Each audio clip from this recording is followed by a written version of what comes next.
Йоо, үзэгчдээ за энэ өглөөний мэндийг хүргэе. За та бүхэндээ яг одоо DJ Talk Ихэнх төдөж үзэж байгаа үзэгчдээ өглөөний мэнд хүргье. Peace. Battle DJ гэдэг чиглэлээр хобби болгоод хөгжүүлсэн байгаа. Тэ яг Battle DJ гэдэг урсгалынхаа яг энэ төрлийн талаар нэг тайлбар өгвөл. Яга Battle DJ гэж яриад байгаа гэхээр B-boy бүжгэлж яхад цаана яг Battle аян тавьж яадаг. Яг хизэнээс эхэлж DJ болж эхэлвэ. Яг энэ тоног төхөөрөмжөө аваад бол за нэг 2 жил болж байна. Яг ерөнхийдөө өөрөө яг энэ чиглэлээр сонирхоод 7-8. Өмнө нас нэг хуулигийн самтлагийн хамгийн анхны гишүүдийн нэг сонсчихсон тэр талаар. Хуулигийн самтлаг нь болохоор анх үүсэхдээ 5 гишүүнтэй болсон. Анхны 5-ын ямарчсан. Тэгээ яг тэр цагаас хойш ерөнхийдөө яг юм фанки юм хөө аймуудаа сонирхдаг болоо бүжиг аймуудаа сонирхдаг болоо. Ер нь бол Монголын хамгийн анхны Battle DJ гэж ер нь бол хэлж болох юм шүү дээ. Тэгээ ерөнхийдөө яг B-boy яг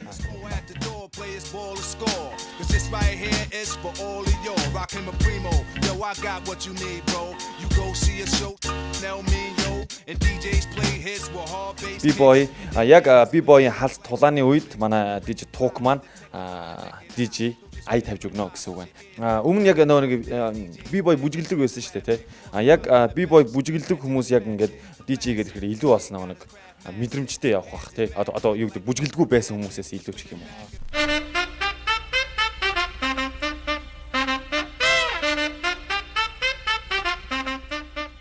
B-boy ай маань ер нь фанки хөгжмөөс хип хоп үзэлтэй болохоор фанки хөгжмийг сонсох их шаардлагатай болдог. Бараг би 7-8 жил бараг фанки хөгжмийг сонирхоод сонсоод өөрөөс хип хоп тиймэрхүү цомгууд бүгдийг ерөөхдөө сонсоод тэгээд тэрний үндсэн дээр Battle дээр иймэрхүү аянууд ингэж тавьдаг юм. Гадны жишгийн дагуу яг стандартын дагуу тавьж.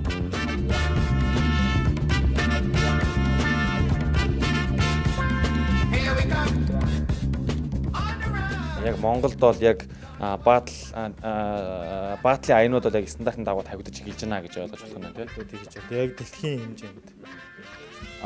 B-boy ерөөдөө яг хип-хопын нэг хэсэг гэж байгаа. Монголд яг энэ хип-хоп чиглэл одоо B-boy ч гэдэг юм уу те яг энэ чиглэл одоо яг бүхэлдээ хөгжөөд хичнээн жил болж байгаа юм байна.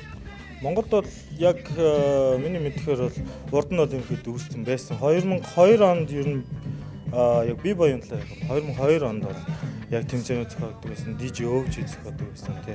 Тэгээ DJ Battle-ууд бас их болдог байсан тий. DJ Battle яг зохиогддог багтаа бол ерөнхийдөө яг юм түүрэнтэй байл тий. Scratch хийдэг. Яг тэгж явдаг гэсэн яг миний яг цугласан мэдээлэлээр явдаг тийм.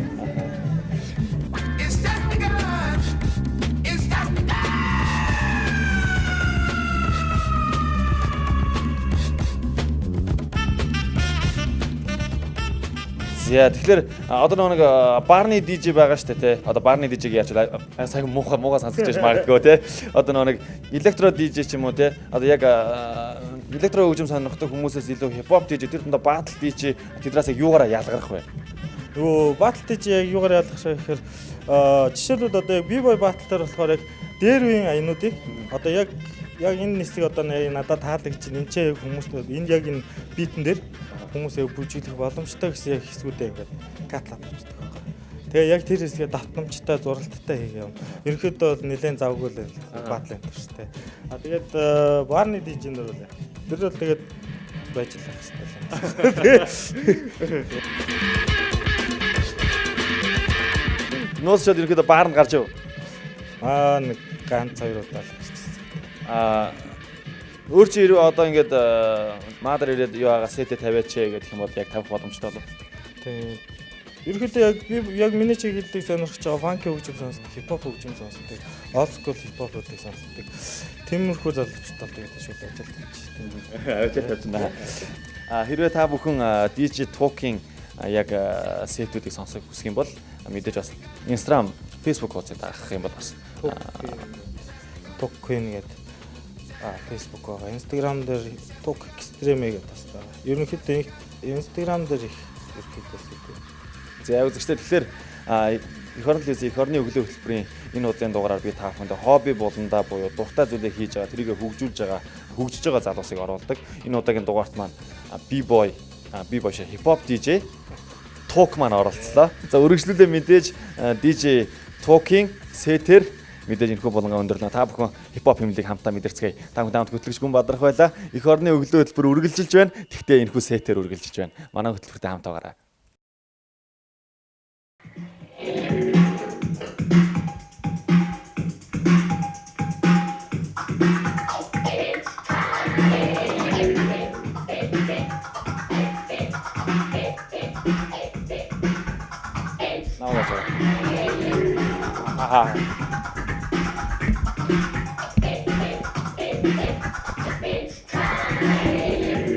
Yo, 이게 되게 돼. Yo. Yo.